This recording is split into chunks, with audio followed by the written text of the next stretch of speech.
Travel 160 kilometers from the Greek mainland into the eastern Mediterranean Sea, and you'll find Crete, one of the largest and most populous islands. It lies to the east of the Peloponnese Peninsula. This is where Paul, a devoted servant of God and an apostle of Jesus Christ, wrote a heartfelt letter to a young man named Titus, his spiritual son and trusted leader. Paul's mission is to guide Titus in building a church that would shine brightly in a world full of chaos. Titus, a young man in his 30s, was a Greek convert and a devoted co-worker of the Apostle Paul. An early church leader, he was Paul's spiritual son, a trusted companion and a faithful servant of the Lord.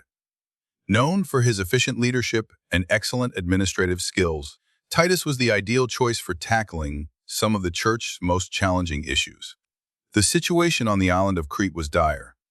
The fledgling church, established by Paul, was in turmoil, plagued by rampant false teachings and moral and spiritual degradation.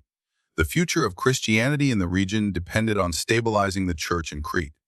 Paul, understanding the urgency, turned to Titus, his natural choice, to address this critical mission. Titus was no stranger to tough assignments.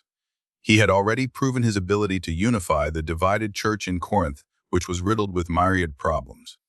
Paul now entrusted him with the task of setting things right in Crete. This meant addressing the widespread moral decay in society through the teaching of sound doctrine. Paul reminded Titus of his dual responsibility, to bring order to what was left unfinished, and to appoint elders in every town.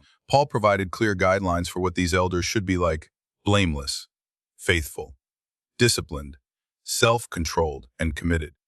They were to love what is good and hold firmly to the trustworthy message of truth. Paul warned Titus that his mission would be far from easy. He would face rebellious individuals who engaged in deceptive and meaningless talk, disrupting families and spreading false teachings for selfish gain. Paul instructed Titus to confront and silence such voices firmly. He also advised him to avoid myths and human traditions that misled people, urging him to remain firmly rooted in the truth. But Titus, with his calm, composed yet firm approach, rose to the challenge. His exceptional administrative and leadership qualities enabled him to strengthen and stabilize the church in Crete. He tackled the moral and spiritual issues head-on, bringing order to the chaos and setting the church on a solid foundation. Once his mission in Crete was complete, Titus moved on to his next task, preaching the gospel in the region of Dalmatia. His unwavering dedication and tireless efforts made him a true, unsung hero of the early church, instrumental in spreading the gospel in and around Greece. Titus's story is a powerful reminder that true leadership is not about power or authority, but about integrity, love, and faithfulness to the truth. His life exemplifies the impact of steadfast service and commitment to God's mission.